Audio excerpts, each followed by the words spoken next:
Bonjour les enfants! Pour les 4 prochaines semaines, à la Zone Enfant, nous allons parler de la mission. Et pour nous en parler, nous avons des invités spéciales pour vous à chaque semaine. Mais attends un petit peu, qu'est-ce que c'est la mission? Parler de l'amour de Jésus. Tout le monde. Une personne qui apporte le message de la bonne nouvelle. Oui, je peux montrer l'amour de Jésus à tout le monde. Dans ma ville et dans mon quartier. Partez dans le monde!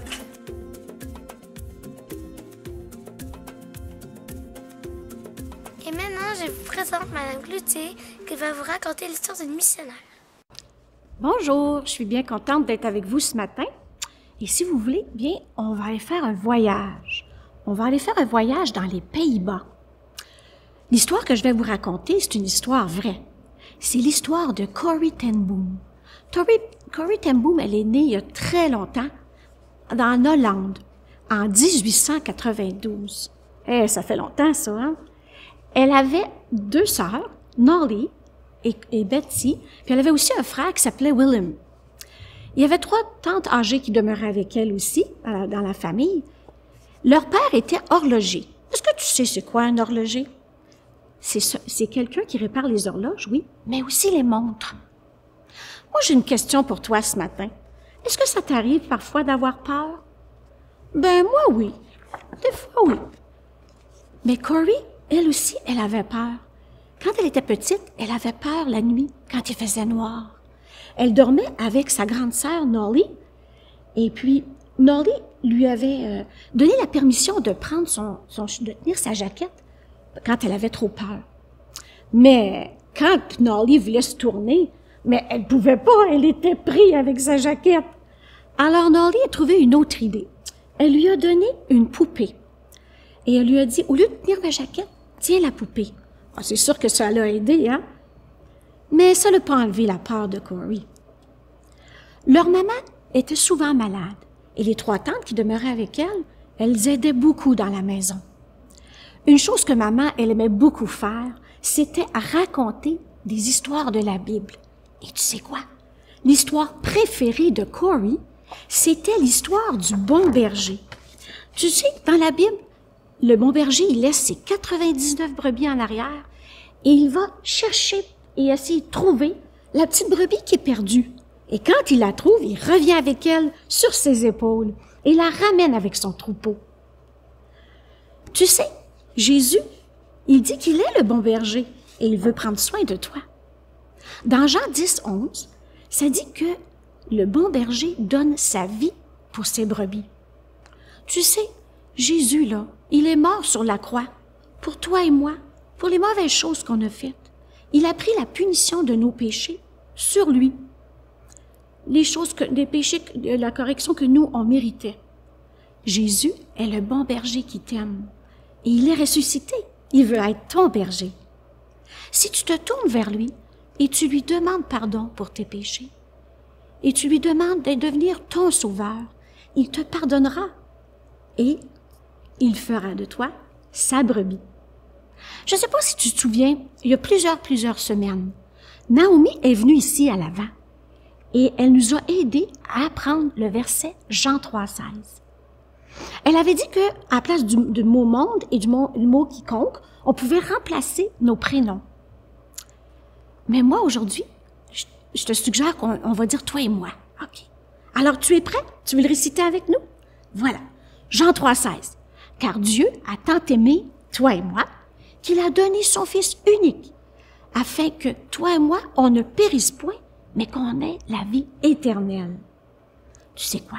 À 5 ans, Corrie, elle a demandé pardon à Dieu pour ses péchés et elle a demandé à Jésus de devenir son sauveur. Et en plus, tu sais ce qui est arrivé? Elle n'a plus jamais eu peur la nuit. C'est spécial, hein? Tu sais, Jésus, là, il veut être ton sauveur. À la fin de chaque souper, le papa à Corrie, il lisait toujours un verset de la Bible. Un jour, il a lu le psaume 46, les versets 2 et 3. Dieu est notre refuge et notre appui dans les moments difficiles. Corey raconte à son papa qu'elle a une autre peur. Elle lui dit, tu sais papa, quand toi tu vas mourir, quand maman et les tantes vont mourir, qu'est-ce qui va m'arriver? Papa, pour lui répondre à sa question, il lui donne un exemple. Écoute bien ça, j'aime beaucoup son exemple. Il lui dit, Corey, quand toi et moi, là, on prend le train, quand est-ce que tu donnes ton billet? Et Corey a dit, ben, quand on prend le train, quand on embarque dans le train. C'est ça. Le papa dit, c'est ça. Alors, le jour où on va mourir, ben, Dieu te donnera sa force pour supporter l'épreuve. Ah, ça lui fait du bien. Puis tu sais, elle n'a jamais oublié cet exemple-là. Tu sais, toi et moi, là, ça fait 1 an qu'on entend parler de la COVID, hein? C'est pas facile. On voit des gens malades, on voit des gens qui meurent. Alors, toi et moi, on peut se rappeler le psaume que le M. Ten Boom a lu dans 46, 2, 3, que Dieu est un refuge et un appui dans les moments difficiles. De quoi est-ce que tu as peur, toi? Tu peux aller à Dieu, tu n'as pas besoin d'avoir honte. Tu peux lui raconter tes peurs. Lui, il t'aime et il veut prendre soin de toi, comme un bon berger. Corey, elle, quand elle grandit, elle aime ça faire plein de choses. Elle aime enseigner l'école du dimanche. Elle aime aussi aider les personnes handicapées et leur parler de l'amour de Jésus pour eux. Et ça, ils aiment beaucoup ça, l'entendre. Devine qu'est-ce qu'elle aimerait faire quand elle va être une adulte. Je pense que tu as bien deviné. Elle devient une horlogère, comme son papa. Et tu sais quoi? En plus, elle devient la première femme horlogère en Hollande. Wow, c'est spécial ça, hein? Mais être horlogère, ça prend beaucoup de temps, de minutieux. Il faut vraiment prendre le temps et faire attention parce que, tu sais, les pièces des montres, hein, elles sont petites. Alors, elle doit être patiente. Mais parfois, la main à Corey, elle tremble. Et dans ce temps-là, elle demande à Dieu, « Dieu, viens prendre ma main dans la tienne et calme ma main. » Et Dieu répond. Sa main devient calme et elle peut faire un très bon travail. Les années passent et passent, les choses changent. Les 3 tantes qui étaient âgées, elles meurent. Et maman qui était très malade, eh bien, elle meurt aussi, elle va rejoindre son sauveur au ciel. Nolly, elle se marie. William se marie aussi et ils ont des enfants. Corey et Betty, elles demeurent avec leur papa. Un jour, quelque chose de vraiment triste arrive. Alors que M. Ten Boom et Corey se promènent dans le village, ils aperçoivent des pancartes partout dans les fenêtres des magasins. C'est bizarre, hein? Et sur les pancartes, il y a quelque chose d'écrit en allemand. Et ça veut dire « Nous ne vendons plus aux Juifs ». Les Juifs, ils ne peuvent plus acheter dans les magasins, ni dans les théâtres. Ils ne peuvent plus aller au théâtre, ils ne peuvent plus aller même dans des parcs. Ils doivent porter une étoile d'où est écrit « Juif » dessus. Hey, ça, c'est triste. Les Ten Boom, ils aiment beaucoup les Juifs. Ils trouvent ça vraiment triste. Mais qu'est-ce qui est donc arrivé? Ben, en Allemagne, il y a un homme méchant qui est devenu chef. Il s'appelle Adolf Hitler. Et les gens qui le suivent et lui obéissent s'appellent les nazis. Il y a plusieurs pays en Europe où les nazis ils entrent et pour arrêter les Juifs, les mettre en prison, les mettre dans des camps de concentration. Ils veulent détruire le peuple de Dieu. Le peuple de Dieu, les Juifs, tu sais, Jésus aussi, il a été élevé dans une famille juive, hein? Il est né dans une famille juive. Mais là, les Ten Boom, ils aimeraient bien ça, les aider pour les empêcher d'aller dans des camps de concentration. Mais là, ils se demandent comment on va faire pour les aider. Alors, ils demandent à Dieu une idée, de leur montrer comment faire. Mais il va falloir t'attendre à la semaine prochaine. Rejoins-nous dimanche prochain. Je vais continuer l'histoire et je vais te raconter qu'est-ce qu'ils ont fait pour aider les Juifs. Passe une belle semaine. Bye bye. Bon matin, Église Le Sentier. Mon nom est Dominique et je suis un des pasteurs ici à l'Église. Je vous souhaite la bienvenue à notre célébration du dimanche. Je veux remercier l'équipe de la Zone Enfant pour cette bel enseignement sur la mission. On a vraiment hâte de voir ce qu'il va y avoir là, dans le prochain mois pour les enfants dans ce spécial missionnaire. Donc, aujourd'hui, on a un dimanche spécial, une célébration spéciale. Vous allez voir, vous n'allez pas reconnaître beaucoup de personnes parce que on participe en fait au sommet de notre famille d'église.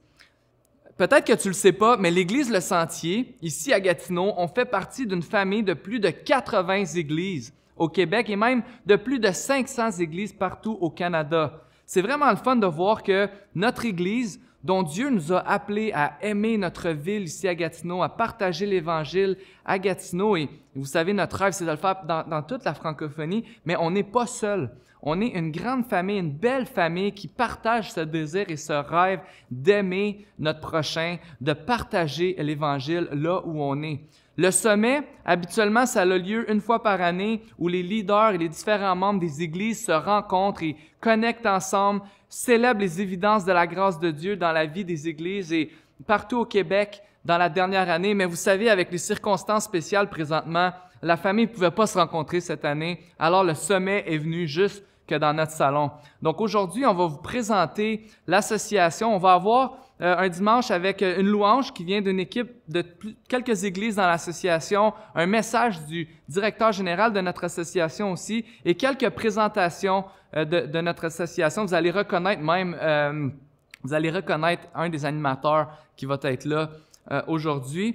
Mais j'en profite pour dire que ce matin, notre équipe technique, notre équipe de louanges, toutes les personnes qui depuis plusieurs années, mais disons-le depuis le mois de mars dernier, qui travaillent vraiment fort pour qu'on puisse avoir accès à des célébrations de qualité qui nous aident à nous rapprocher de Dieu à chaque semaine. Donc là où vous êtes, équipe technique, équipe de louanges aujourd'hui, on vous remercie pour votre travail, on vous remercie de tout notre cœur, de tout ce que vous avez fait dans la dernière année pour l'Église Le Sentier. Et aujourd'hui, cette équipe-là est en congé parce que c'est l'association qui nous offre la célébration. Avant d'aller plus loin, juste quelques annonces. Tout d'abord, on vous a dit dans les dernières semaines, si tu aimerais te faire baptiser, si tu aimerais en savoir plus sur le baptême, on t'invite à t'inscrire au cours de baptême pour le baptême du 30 mai prochain. Aussi, si tu aimerais devenir membre de l'Église Le Sentier, dans le fond, tu as des questions à propos de l'Église, à propos de la mission, la vision du Sentier, tu aimerais savoir comment tu peux t'impliquer, t'engager davantage dans la vie de l'Église, on t'invite à t'inscrire pour le cours de membre qui va avoir lieu 2 soirs, le 16 et le 23 avril prochain. Donc, allez sur notre site Internet pour vous inscrire et on va vous contacter pour tous les détails. Sur ce, j'aimerais seulement vous remercier de continuer à donner généreusement avec vos offrandes. Église de Sentier, on est une famille, on contribue ensemble à l'avancement, à ce rêve que Dieu nous donne de saturer notre ville de l'Évangile en parole et en action, par différents projets, par notre présence dans la communauté, par notre investissement dans la vie des uns des autres. Mais pour ça, tous les dons que Dieu vous met à cœur de nous donner sont précieux. Donc, merci pour votre générosité. Vous voyez les différentes façons dont vous pouvez donner. J'aimerais vous souhaiter un bon sommet. On se voit tantôt et je vous laisse maintenant pour un temps de louange avec l'équipe de l'association. Salut tout le monde et bienvenue au sommet. Vive les bloopers! OK. On est capable. Let's go. Bonjour tout le monde, j'espère que vous allez bien et bienvenue au sommet 2021. Je m'appelle Louis Jacob, je viens de l'Église Le Sentier à Gatineau et je vais être un de vos animateurs aujourd'hui avec Rachel. Bonjour, on est content d'être avec vous. Je viens de l'Église évangélique d'aujourd'hui à Saint-Angèle. On est 2 des académiciens pour l'Académie Mouvement Jeunesse cette année, puis on va vous présenter le programme de la matinée. Donc, ce qu'on a prévu pour vous aujourd'hui, c'est une courte présentation de l'association, suivie d'une prédication et ensuite de quelques chants de louange. D'ailleurs, l'équipe de louange est composée de plusieurs membres de différentes équipes de louange des églises de notre association. Malheureusement, en 2020, le sommet a été annulé. Le sommet, c'est comme la fête familiale de l'association.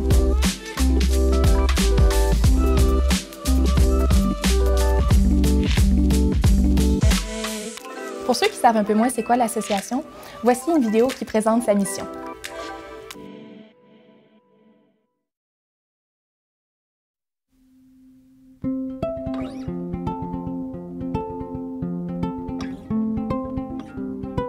Dieu a le plan d'une mission pour son Église.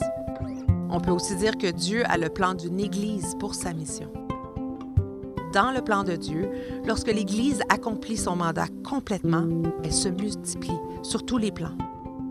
La mission vise à ce que des disciples fassent des disciples, que des leaders forment des leaders et que des églises engendrent des églises. D'un autre côté, les besoins au Québec sont considérables.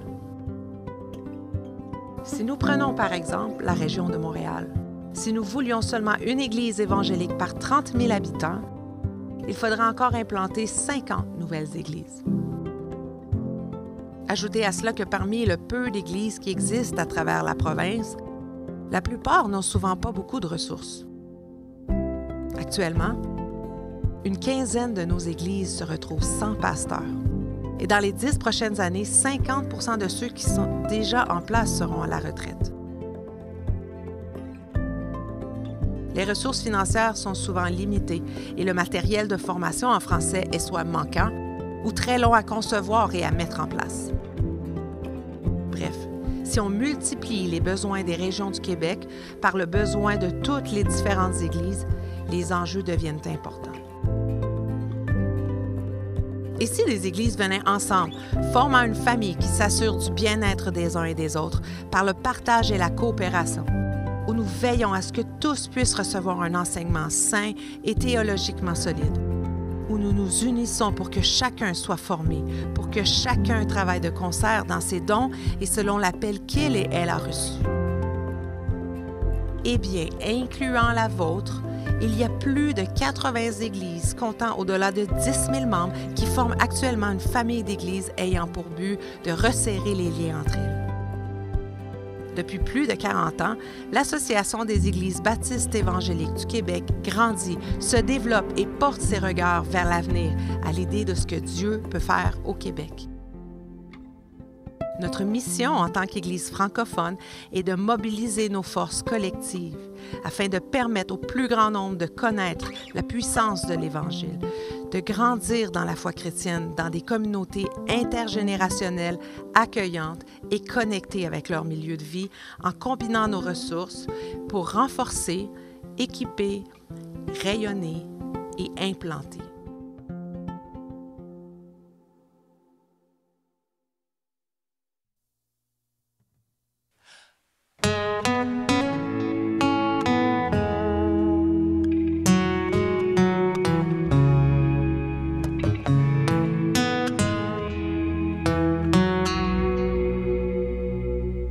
Bénis Dieu, oh mon âme,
Montre-moi l'aurore de ce jour si noir. Christ en chemin vers le calvaire, jugé par des pécheurs, flagellé, battu, cloué sur une croix. Ô puissant de la croix, Christ s'est fait péché pour moi. Pense sur lui, la colère, je suis pardonné à la croix.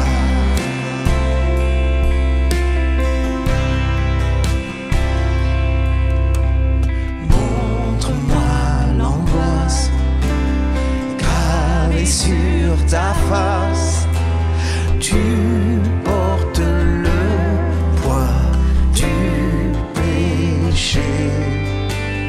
Nos pensées amères, nos actions mauvaises courent ton fond sanglant.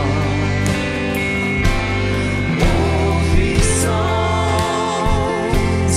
de la croix, Christ s'est fait péché pour moi.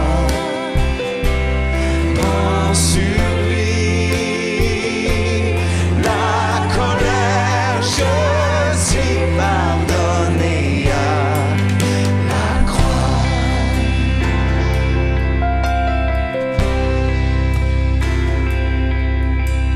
La lumière se voile et la terre tressaille. Le Créateur courbe la tête, le voile déchiré, les morts se réveillent, il crie c'est accompli. Ô puissance de la croix, Christ s'est fait péché pour moi. Pense sur lui, la colère, je suis pardonné à la croix.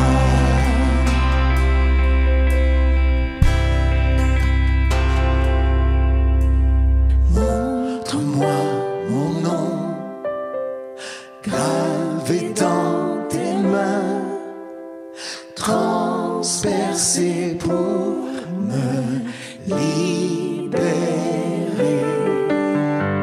La mort est vaincue, la vie m'est donnée par ton amour parfait.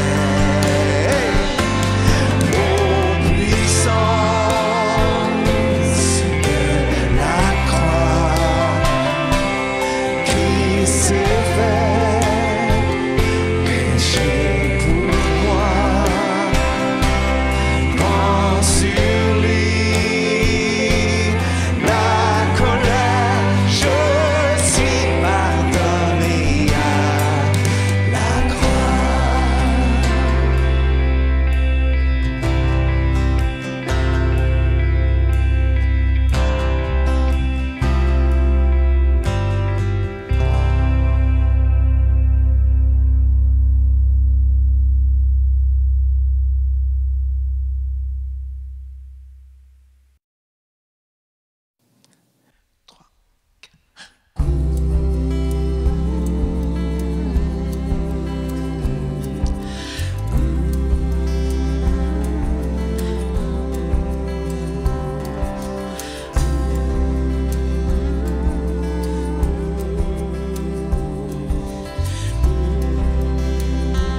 Je ne veux que lui seul.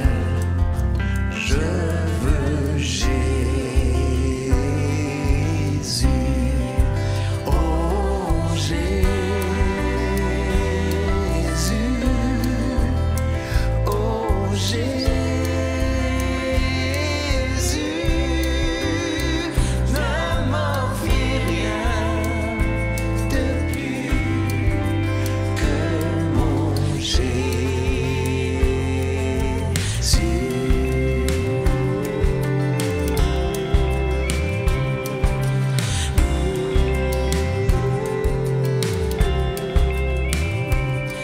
Que m'importe le monde, que m'importe le monde, ses richesses, son nom, je veux Jésus. Oh Jésus. Oh Jésus, ne m'offris rien de plus que mon Jésus.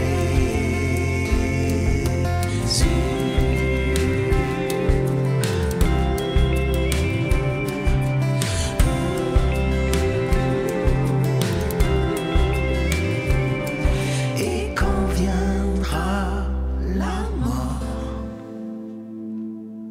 oui, quand viendra la mort,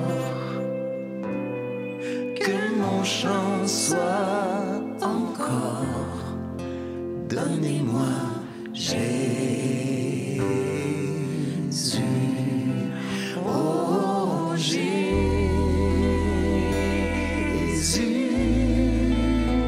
Oh Jésus,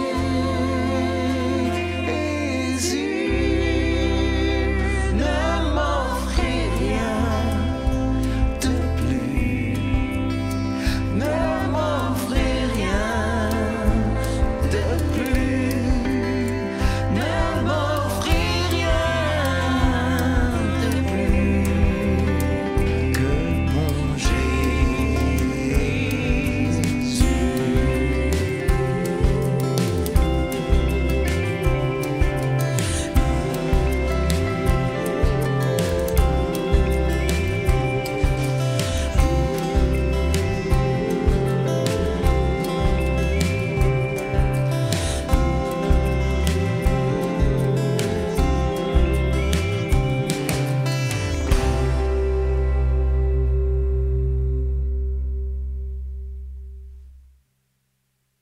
Merci à Créatio pour ces bons chants de louanges que vous venez de nous offrir. Maintenant, on va faire place au message de Louis Bourque, le directeur général de notre association.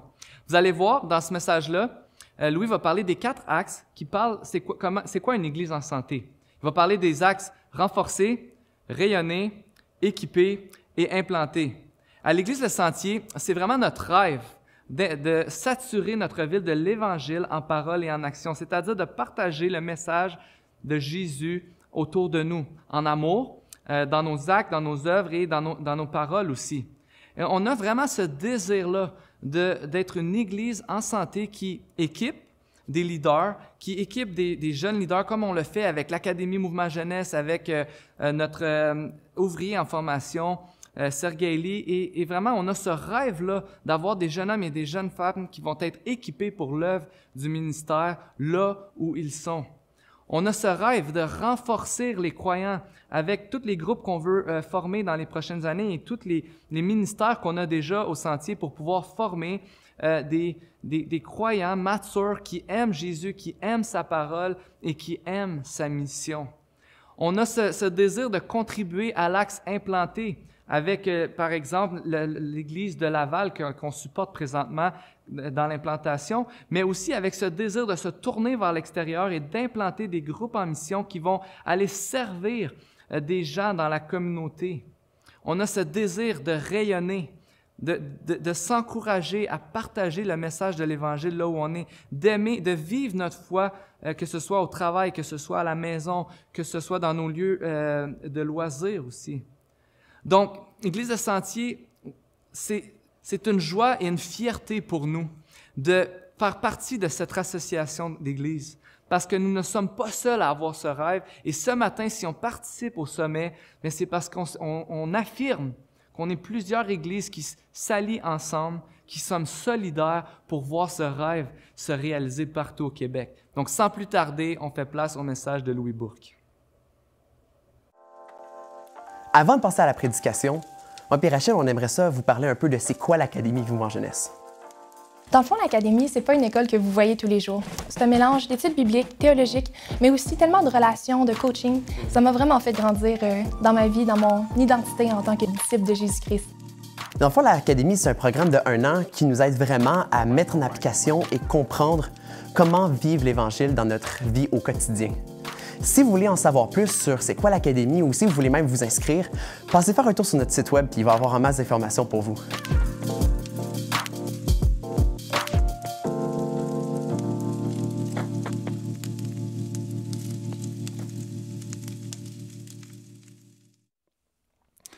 Bonjour, chers membres de l'Association des Églises baptistes évangéliques au Québec. Je suis vraiment heureux aujourd'hui d'être avec vous pour partager mon cœur, mais partager aussi la parole de Dieu. Pour ceux qui ne connaissent pas l'association, il y a 50 ans, on a écrit quel serait le but, la raison d'être de cette association. On peut lire ceci.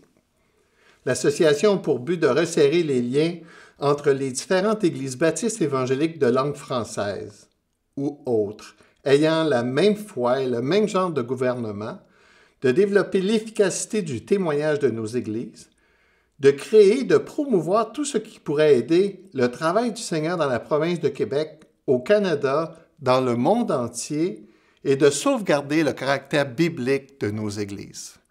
Bien, toute l'équipe de l'association ont ce désir de servir nos églises dans cet esprit-là. Aujourd'hui, j'aimerais vous partager quels sont les facteurs qui contribuent à avoir une église en santé.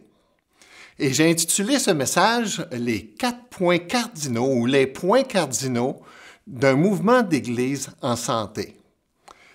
Points cardinaux, ça fait référence, selon Wikipédia, en géographie et en astronomie, un point cardinal est un point d'horizon servant à se diriger, à s'orienter. Sur une boussole ou sur un plan, on trouve généralement 4 points cardinaux, nord, sud, est, ouest. Les points cardinaux sont indispensables pour trouver sa direction. Et tous nos systèmes de navigation sont construits sur ce principe-là. Bien, la Bible aussi a ses points cardinaux. Elle aussi a ses principes qui nous sont donnés pour trouver la direction et pour avoir un mouvement ou des églises en santé. Elle aussi, la Bible nous donne ses points cardinaux. On peut voir par exemple dans Matthieu chapitre 16, verset 18, une promesse de Jésus. Jésus qui dit « Je vais bâtir mon église ». Et la bonne nouvelle, c'est que depuis 2000 ans, Jésus bâtit son église. Et là, il l'a bâti au début du siècle et 2000 ans plus tard, il continue de bâtir son Église. C'est la promesse qu'il nous a faite. Maintenant, au travers de l'histoire de l'Église, on peut voir des églises qui ont vécu, qui étaient en santé, mais des églises qui sont devenues mortes. Jésus en fait référence, par exemple, dans Apocalypse chapitre 2, verset 5, il parle de l'Église d'Éphèse. Il leur dit « Souviens-toi donc d'où tu es tombé. Repens-toi et pratique tes premières œuvres, sinon je viendrai à toi et j'ôterai ton chandelier de sa place, à moins que tu ne te repentes. » Et là, ce que Jésus nous met en garde, c'est qu'il se peut que si on ne fait pas attention, l'Église va mourir. Et malheureusement, à travers l'histoire de l'Église, Jésus a éteint le chandelier de plusieurs églises. Mais la bonne nouvelle, c'est qu'il a quand même dit qu'il était pour bâtir son Église et il a continué de bâtir des églises. À vrai dire, il y a des groupements de personnes qui sont ensemble et qui peuvent s'appeler églises, mais qui ne sont pas des églises. dans le sens que l'Esprit de Dieu est sorti de l'Église et ils sont juste un regroupement qui ont des buts spirituels. Donc, il y a des choses à faire pour que l'Église soit en santé. Et j'aimerais partager ces choses avec vous. Comment on peut s'assurer qu'une Église est en santé? Quels sont les points cardinaux que la Bible nous donne, ces directions pour lesquelles on devrait avoir des églises en santé? Bien, c'est le modèle qu'on intitule l'Église Antioche qui devrait être notre référence. On peut voir dans l'Église Antioche, entre Actes chapitre 11 et particulièrement Actes chapitre 14, on peut voir des exemples, des références, des modèles normatifs qu'on peut suivre et qui vont favoriser la santé d'une Église. Et c'est le genre d'Église qu'on veut favoriser comme association. C'est ce genre d'Église qu'on veut encourager à développer. Donc, dans les Actes des Apôtres, c'est là qu'on retrouve ce modèle d'Église-là. Et juste pour vous rappeler que les Actes sont un livre très important parce que c'est la continuité des Évangiles. C'est intimement associé à l'Évangile. Si la vie de Jésus et ses enseignements étaient importants, ce qui suit, ce qui s'ajoute après à l'Église est aussi important. L'œuvre de Jésus, c'est pas terminé à l'ascension, puis là, tout était fait. Non, non. Il continue par le Saint-Esprit à révéler sa volonté et ce que l'Église doit faire. Pour moi, selon moi, la clé du livre des Actes, c'est la progression de l'Évangile dans une partie du monde orchestrée par le Saint-Esprit. Et on pourrait diviser très bien le livre des Actes par ce verset dans Actes chapitre 1, verset 8, dans lequel Jésus dit « Soyez mes témoins dans la Judée, dans la Jérusalem, dans la Judée, la Samarie et jusqu'aux extrémités de la terre. » C'est une progression en 3 étapes. Et regardez comment c'est intéressant. Jésus débute la progression du plan par les Juifs à Jérusalem. Ensuite viennent les Samaritains, les demi-Juifs, puis finalement, pour aboutir avec les gentils, les non-Juifs, vers la fin du livre. Donc, l'Église d'Antioche est le fruit du travail de l'Église de Jérusalem. Pourquoi je dis ça? C'est parce que c'est de là sont venus les croyants. Les croyants de l'Église d'Antioche sont venus de Jérusalem.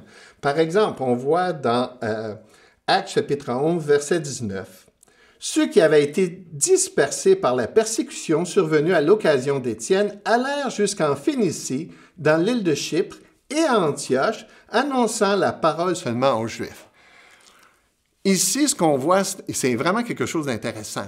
Dieu est tellement concerné par le développement de l'Église, par la progression de l'Évangile et du royaume, que là, à Jérusalem, on a déjà lu ça, les chrétiens sont là, sont bien, se convertissent, mais Dieu, là, il veut pas les laisser là. Il veut les amener plus loin. Alors, qu'est-ce que Dieu fait?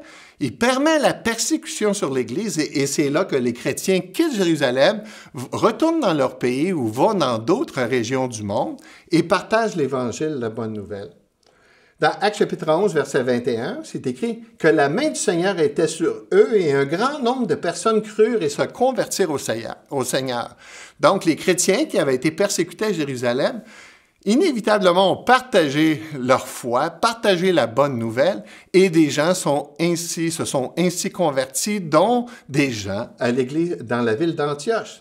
Selon le verset 22, toujours du même chapitre, dans Actes chapitre 11, ayant appris qu'une église avait pris naissance à Antioche, les apôtres envoyèrent Barnabas, qui peu après est emmené avec lui Paul, pour enseigner et fortifier l'église d'Antioche. Ils étaient concernés par la santé de cette église-là, donc les leaders de Jérusalem ont envoyé des hommes de qualité pour prendre soin de cette église. Et là, à partir du chapitre 13, on est témoin de quelle façon l'église d'Antioche passe à l'action. Dans les premiers versets, le Saint-Esprit demande aux leaders d'envoyer 2 hommes de qualité faire une œuvre missionnaire. Les 12 premiers chapitres des Actes, le regard des auditeurs est tourné particulièrement vers Pierre. Mais à partir du chapitre 13, là, ça parle particulièrement, 13 jusqu'à la fin, du ministère de la parole de l'Évangile parmi les non-Juifs. Comme association d'églises, comme je l'ai souligné tantôt, l'Église d'Antioche est un modèle normatif. C'est-à-dire que c'est quelque chose qui est... Les principes qui sont donnés là sont bons pour toutes les générations, pour tous les siècles qui vont suivre. Même, on voit par exemple dans 1 Corinthiens 3:10, il nous est rapporté de la façon de laquelle le Saint-Esprit a dirigé Paul pour nous donner ce modèle.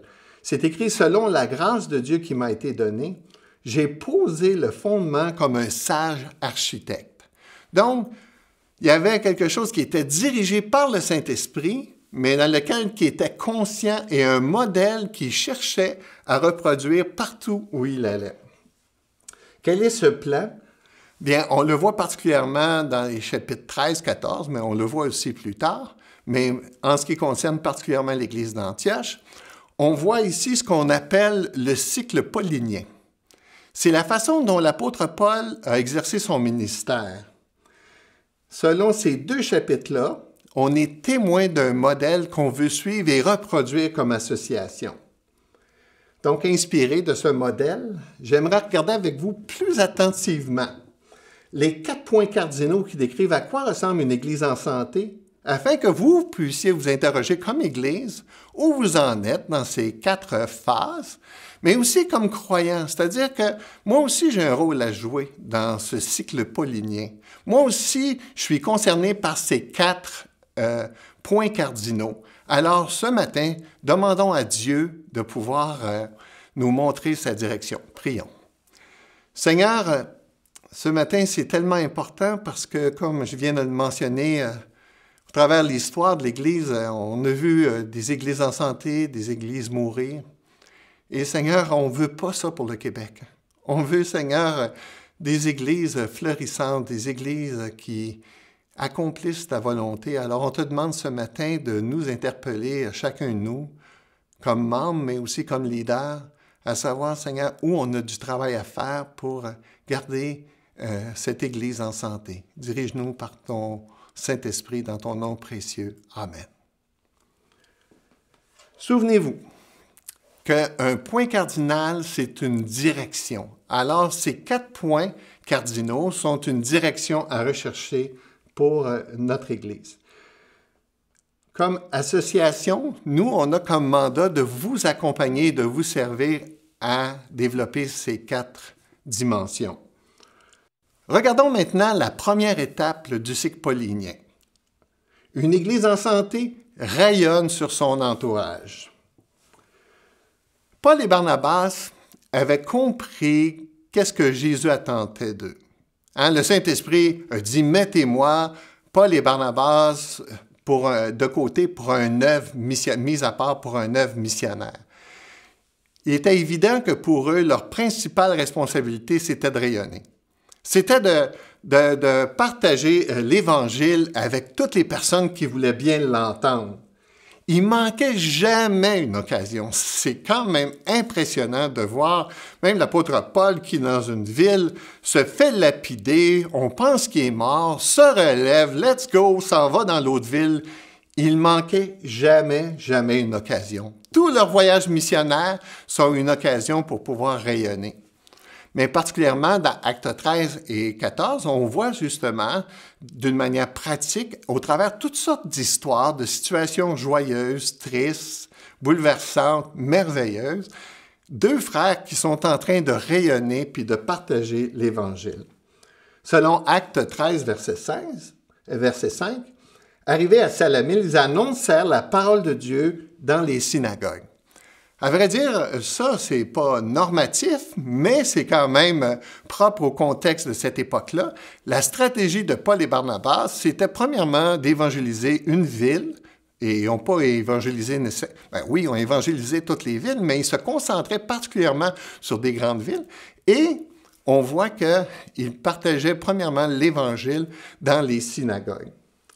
Même stratégie qu'on voit dans le verset 14-15, de toujours Acte 13. De Perge, ils poursuivirent leur route et arrivèrent à Antioche de Pisidie.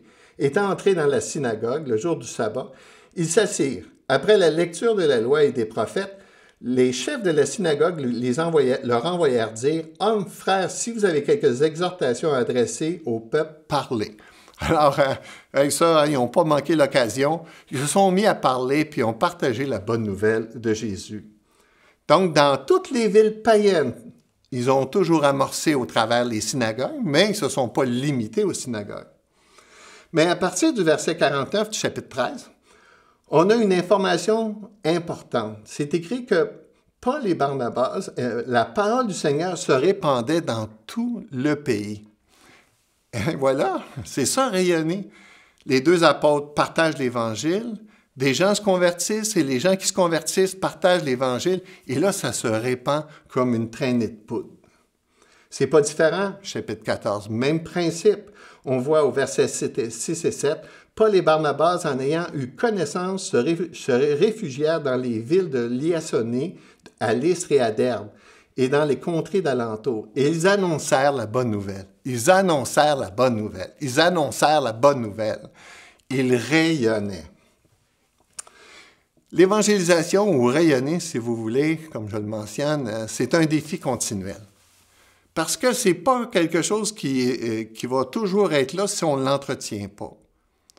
Si vous vous référez vous-même au début de votre vie chrétienne, vous aviez sûrement plus de zèle, plus excité à partager quelque chose d'extraordinaire que vous avez vécu dans votre vie. Bien, c'est le même phénomène. Surtout même si l'Église, vous êtes dans une Église qui est grosse, c'est encore plus difficile de garder ce feu sacré pour partager l'Évangile. Les statistiques nous disent qu'un chrétien, après 9 ans, va être isolé du monde non chrétien autour de lui. Ben, on ne peut pas être isolé à 100%, on va travailler tout ça, mais dans nos amis, dans ceux qui sont proches, tranquillement, 1, 2, 3, jusqu'à la 9e année, finalement, on n'a presque plus d'amis ou pas d'amis qui ne connaissent pas Jésus. Donc, c'est un défi important et conscient qu'on doit avoir de dire non, je vais garder dans mon entourage, je vais prier, je vais saisir les occasions pour continuer d'avoir des contacts avec les gens qui ne connaissent pas Jésus pour pouvoir leur partager la bonne nouvelle. Et le phénomène n'est pas différent pour notre association. On existe à cause des récoltes précédentes. Nos églises sont principalement remplies de gens qui se sont convertis dans les années 70, peut-être un petit peu moins parce que là, ça commence à être loin, mais 70, 80, mais depuis peut-être 2 décennies, là, ça l'a diminué, puis c'est pas nécessairement de notre faute. Il y a quand même un contexte spirituel qui est là, mais quand même, imaginez, si le contexte spirituel est difficile, puis on n'ouvre pas la bouche, alors c'est encore plus difficile. Les conclusions ne sont pas difficiles à faire pour l'avenir des églises au Québec. Donc, si le défi est là aussi dans nos églises, dans la vie des croyants, le défi est là aussi dans la vie de notre association. Comme ministère, lorsque j'ai eu à préparer les notes de cet enseignement-là, j'ai réfléchi à voir c'est quoi les services qu'on peut offrir aux églises pour les aider dans leur rayonnement, pour finalement réaliser qu'on n'a peut-être pas grand-chose, nous, comme association. Il en existe des choses, mais peut-être que comme association, on n'a pas beaucoup de services qui pourraient faire la différence. Je remercie Dieu que notre frère Jean-Pierre Gagné, avec ce beau ministère-là, je suis 2e. Chaque année, Jean-Pierre offre des sessions de formation, et Dieu voulant, je vais être dans une de ces sessions-là à l'automne, pour entendre justement comment est-ce qu'on peut, d'une manière simple, mais tellement efficace, partager l'Évangile avec les gens qui sont autour de nous. Mais on a aussi, heureusement, une nouveauté qui, depuis quelques années, on a le ministère de l'aumônerie. Et le ministère de l'aumônerie, avec notre frère Donald Rodier, qui est maintenant directeur de l'aumônerie, naturellement, la première vocation des aumôniers, c'est de prendre soin des gens dans leur souffrance, faire du bien autour d'eux. Mais c'est aussi une manière extraordinaire de pouvoir partager l'Évangile dans notre époque d'aujourd'hui. Donc, oui, il y en a des occasions. Vous pouvez voir, il y a toutes sortes d'outils qui existent. On pense à Aujourd'hui l'Espoir, Croix-dessus. Mais il faut consciemment s'engager dans cette responsabilité, sinon ça ne viendra pas tout seul. Le deuxième cycle, la deuxième étape au cycle de Paul et l'importance de renforcer les croyants. Le travail missionnaire de Paul ne s'est pas arrêté à la prédication de l'Évangile, mais il a compris que la conversion n'était qu'une étape dans le processus de croissance d'un croyant. Il a compris que les croyants doivent se renforcer. C'est comme des petits-enfants. Lorsqu'ils naissent, bien, il faut en prendre soin pour qu'ils deviennent des adultes. Ça ne va pas se faire tout seul. Mais c'est la même chose qu'on doit faire dans la vie spirituelle des gens. Et l'Église de Jérusalem avait compris ça, parce que lorsqu'elle a appris qu'à Antioche, des gens s'étaient convertis et qu'une Église était fondée, ils ont fait quoi? Ils ont envoyé Paul et Barnabas là-bas pour prendre soin d'eux autres afin qu'ils soient renforcés. C'est écrit au chapitre 11, verset 23. Lorsqu'il fut arrivé, et c'est lorsque Barnabas est arrivé à Antioche, lorsqu'il fut arrivé et qu'il vit la grâce de Dieu, il s'en réjouit. Il les exhorta tous à rester d'un cœur ferme, attachés au Seigneur. Et comme je le disais tantôt, Barnabas a été chercher Paul pour l'amener avec lui, puis pendant une année, qu'est-ce qu'ils ont fait? Mais il nous dit le verset 41, chapitre 14, versets 21 et 22. « Et quand ils eurent évangélisé cette ville et fait un certain nombre de disciples, ils retournèrent à Lystre, à Icône et à Antioche, fortifiant l'esprit des disciples, les exhortant à persévérer dans la foi et disant que c'est par beaucoup de tribulations qu'il nous faut entrer dans le royaume des cieux. » Ils ont pris à cœur que les croyants deviennent des croyants matures. Et s'ils ne le deviennent pas, ce n'est pas une vertu. Écoutez bien, dans Actes, ce que les apôtres ont fait, ce n'est pas quelque chose de nouveau. Ce n'est pas mystérieux. Ils ont tout simplement suivi le modèle de Jésus. Lorsque Jésus nous dit dans Matthieu 28, « Allez, faites de toutes les nations des disciples », il leur dit de faire des disciples, pas des convertis. Et des disciples, qu'est-ce qu'ils font avec eux? Bien, ils les conduisent dans la maturité. Dans Éphésiens chapitre 4, versets 11 à 16, on voit l'apôtre Paul qui donne un genre de blueprint, de modèle, de plan pour l'Église, et il nous dit que les hommes doués dans l'Église sont donnés pour le perfectionnement, pour la maturité des croyants. Et s'ils ne sont pas dans la maturité, ils vont être flottants et emportés à tout vent de doctrine, et ça, ce n'est pas une vertu, comme je le disais. Voilà pourquoi c'est tellement important de travailler à la formation des disciples. Mes frères, mes sœurs, le sujet qui est le plus souvent sur notre bouche aujourd'hui, c'est le sujet de la pandémie. Et la pandémie, ce que ça le fait, c'est que ça l'a mis en relief nos forces et nos faiblesses. C'est-à-dire que comment allait votre Église? Comment allait ta vie? Là, maintenant que toutes nos habitudes ont été bouleversées, ça peut mettre en relief tes fondations. Est-ce que tes fondations sont solides? Est-ce que les croyants, même si on ne se voit pas en personne, est-ce que les croyants sont restés fidèles à l'Évangile, restés fidèles à Jésus? Moi, je me questionne beaucoup. Comment ça va être après la pandémie si un jour on devient normal? Est-ce qu'ils vont revenir à l'Église? Est-ce qu'ils vont... Parce que, dans le fond, ce n'est pas la pandémie qui est le problème. C'est que la pandémie est juste un facteur qui met en relief si on a une bonne fondation et si on travaille à se renforcer dans notre vie chrétienne. Autre chose importante, depuis une dizaine d'années, j'ai réalisé qu'on a des défis importants avec les nouvelles générations. Les jeunes de 15, les adolescents, les jeunes de 20 ans, les jeunes de 30 ans, les milléniaux. J'ai réalisé comment est-ce qu'on n'a peut-être pas été assez sensible pour comprendre c'est quoi les vrais besoins de ces jeunes-là. Qu'est-ce qu'on a fait avec eux autres? Plusieurs ont quitté l'Église, se sont regroupés ensemble dans une forme de mouvement. Et là, je vois que les défis sont importants. Et comment on peut pallier à ça, c'est de faire des disciples avec ces jeunes-là. C'est d'être connecté avec eux, puis d'être sensible à leur combat, à leurs difficultés, pas porter des jugements, les aider, les accompagner, les amener dans la voie de la maturité. Il faut passer du temps avec eux, il faut prendre du temps avec eux, il faut faire des disciples comme on fait des disciples avec toutes les générations. Comme association, on a une belle équipe qui fait ça, qui accompagne les églises afin de pouvoir réfléchir puis de voir où ils sont les besoins, quels sont les domaines dans la vie de l'église qui ont besoin d'être fortifiés. C'est l'équipe Vitalité.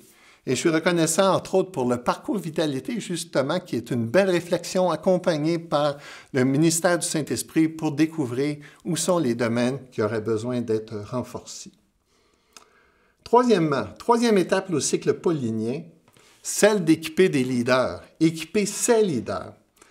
Écoutez bien ceci. L'établissement de leaders qualifiés fait partie de la stratégie de Paul. Un bon leadership qualifié fait la différence dans une église. Et Paul avait compris ça.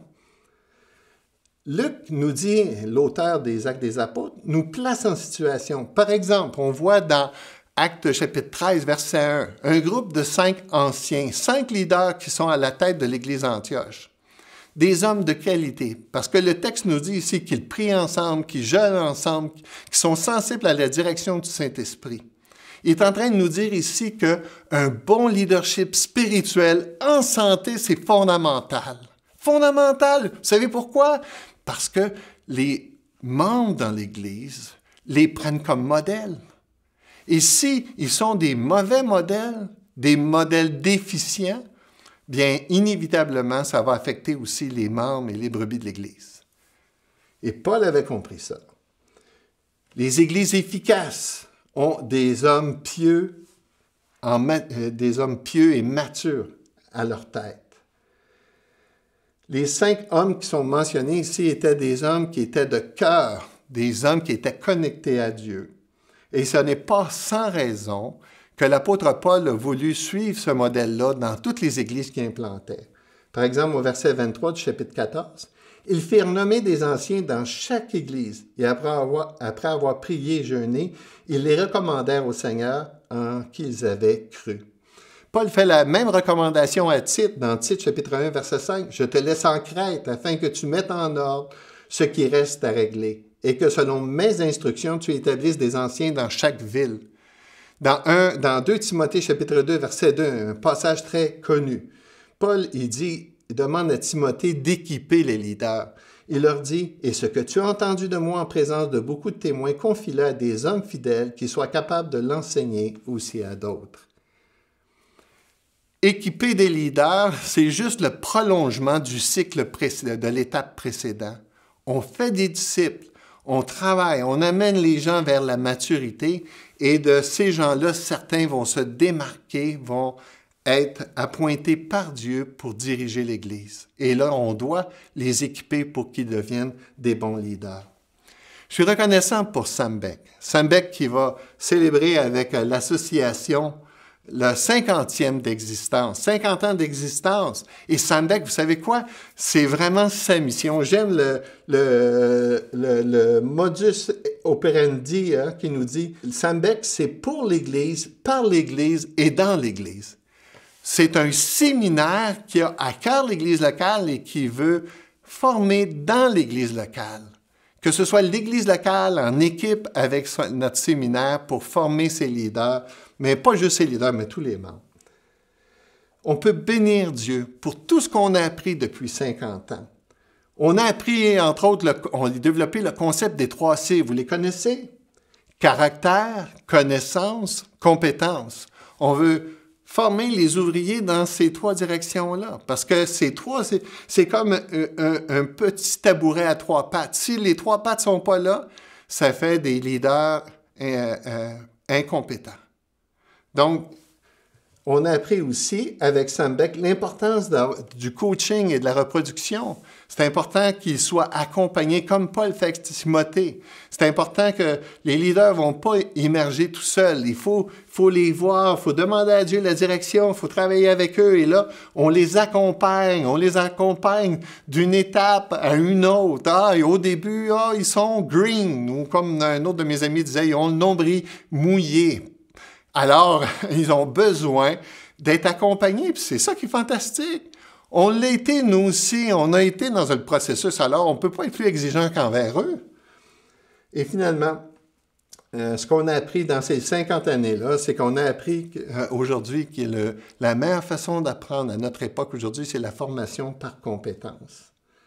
Et là, je ne vous parle pas aussi de tous ces grands docteurs-là qui sont venus nous visiter, que ce soit dans les classes ou dans les conférences, on a été gâtés. Il n'y a pas, c'est aucun doute. Donc, non seulement Sam Beck contribue et collabore à équiper ses leaders, mais encore, les hommes doués, lorsqu'ils sont dans l'Église, et c'est fantastique parce qu'ils veulent aider les autres églises. C'est ça la famille de l'association. C'est une grande entraide les uns avec les autres. Et naturellement, la formation dans l'Église, ça inclut les femmes. Les femmes sont des grandes leaders dans leur façon de faire les choses. Jamais le royaume de Dieu serait ce qu'il est aujourd'hui s'il n'y avait pas eu ce leadership-là des femmes et le service de ces femmes précieuses-là. Donc, aussi, les Sambec est concerné par la formation de ces femmes de qualité. Et naturellement, la formation dans l'Église, c'est bon pour tout le monde. C'est pas bon juste pour les leaders. C'est pas genre, on forme les leaders puis on garde les chrétiens immatures. Non. C'est une ADN qu'on partage les uns avec les autres afin de pouvoir se renforcer et de s'équiper les uns les autres. Et je ne sais pas où est-ce que tu es rendu dans ta marche avec Dieu, mais toi aussi, tu as besoin de t'équiper parce que toi aussi, tu es une influence. Peu importe où Dieu te place, tu influences des gens qui sont autour de toi. Je termine avec le dernier cycle dernière étape du cycle paulinien. C'est une Église en santé qui implante d'autres églises. Une Église en santé est caractérisée par la multiplication et l'implantation de nouvelles églises. La conversion et l'attachement des membres à son Église est un élément indispensable mais incomplet. La volonté du Saint-Esprit à travers les actes n'était pas uniquement la nouvelle naissance de plusieurs personnes, ce n'était pas non plus uniquement la croissance des croyants, mais c'était l'établissement de nouvelles églises. C'est ce qu'on voit dans le cycle paulinien. Pour Jésus, c'est clair, l'Évangile, l'avancement du royaume dans le monde passe par la multiplication d'églises. Une fois que l'Église est bien implantée, bien sa responsabilité, c'est de voir de quelle façon elle peut implanter une autre Église. C'est ce qui est arrivé avec l'Église d'Antioche. L'Église d'Antioche était une bonne Église, une Église en santé, mais là, le Saint-Esprit s'adresse aux leaders et leur dit « Hey, coucou les gars, là, ça ne s'arrête pas là. » Écoutez bien ce qu'ils ont fait. Ils ont envoyé leurs 2 meilleurs éléments pour pouvoir aller rayonner et implanter des nouvelles églises. C'est quand même extraordinaire, c'est parce qu'ils y croyaient. Mais ça, il faut dire que c'est le Saint-Esprit qui les a convaincus. Le Saint-Esprit ne les a pas laissés confortables. Comme je disais tantôt, à Jérusalem, ils étaient des milliers. Puis là, il aurait pu dire, on est-tu bien ensemble, on est avec les apôtres, c'est fantastique. Pourquoi s'en aller? Parce que c'est la volonté de Jésus. C'est d'être des témoins jusqu'aux extrémités du monde. Alors, la persécution vient, puis là, tout d'un coup, les chrétiens se répandent et rayonnent partout où ils vont. De la même façon que l'Église d'Antioche, Dieu ne voulait pas qu'ils soient juste très confortables. Il les a amenés dans quelque chose d'inconfortable, mais tellement bénissant. La bonne nouvelle, c'est que même si la terre spirituelle au Québec est difficile, Dieu continue d'implanter des églises au Québec. Et je bénis Dieu pour ces hommes et ces femmes courageux qui décident d'obéir à Dieu, puis qui disent « Let's go, on va y aller, on va pas regarder à notre confort », parce que ça demande des hommes et des femmes courageux de partir à partir de rien ou avec quelques croyants, puis de pouvoir devenir une lumière dans une autre partie de la province. C'est vrai qu'implanter, c'est un grand défi. J'en connais quelque chose. Lorsque j'ai été pasteur à Mascouche, on a implanté plusieurs églises. Et implanter une église, c'est des sujets de joie et de tristesse. Ça demande beaucoup de travail, c'est beaucoup difficile, ça coûte quelque chose. Je me souviens quand on a implanté une de nos églises. Puis là, moi, j'encourageais les gens à implanter l'église. Puis là, tout d'un coup, un de mes fils qui était avec son épouse puis ses petits-enfants, ils ont dit « Pas, nous, on y va. On part avec l'église en implantation. » C'était comme là, tout d'un coup, là, j'ai vu le prêt payer parce que moi, j'étais content d'avoir mon fils puis mes petits-enfants autour de moi à l'église. Mais c'était ça que Dieu voulait. Je pouvais juste bénir Dieu que mon fils voulait accomplir la mission et d'être un témoin et de ne pas être confortable et d'être un témoin dans un autre bout du pays. Mais c'est ça. Ça demande quelque chose. C'est comme les enfants. Hein? Avoir des enfants, c'est pas la fin. Il faut les élever, ces enfants-là, puis même élever. Ils sont aussi des sujets de préoccupation.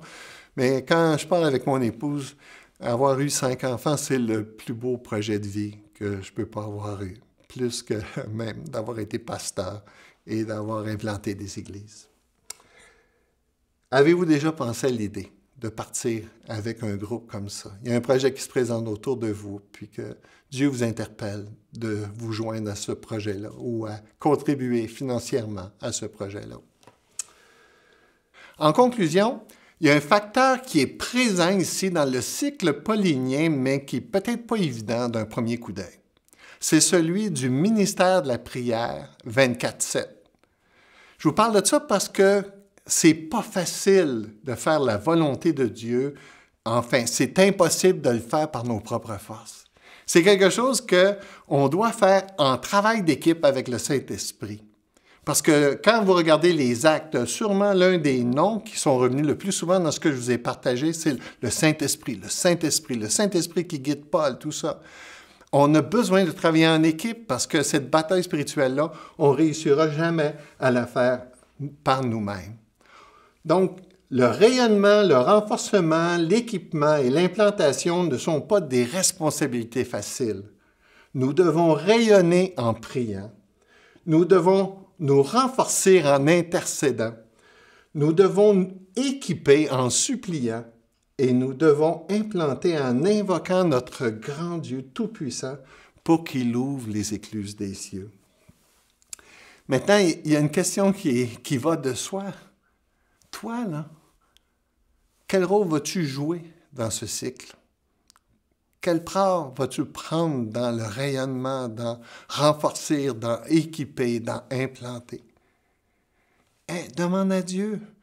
Nous, comme association, tous les hommes et les femmes de qualité qui sont autour de moi, on veut soutenir, on veut supporter et on veut servir les églises dans cette grande mission. Que Dieu nous donne la grâce de pouvoir l'expérimenter et pouvoir voir des choses qu'on ne peut pas imaginer. Comme Paul nous dit dans Éphésiens chapitre 3. Alors que Dieu vous bénisse richement et abondamment. Vois l'amour tel un océan, majestueux et profond. Vois le roi de la vie offrant son sang pour nous en rançon.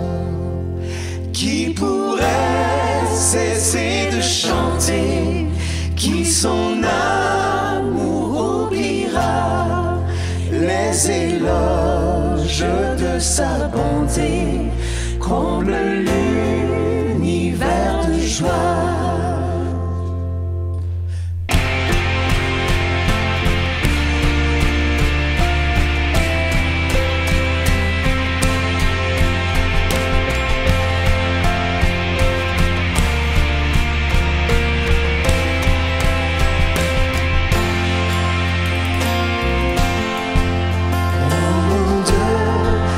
Crucifixion, les fontaines s'ouvrent en grand.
Merci d'avoir été avec nous aujourd'hui, Église Le Sentier, pour cette rencontre du sommet. En quelque sorte, on était réunis avec plusieurs autres églises du Québec.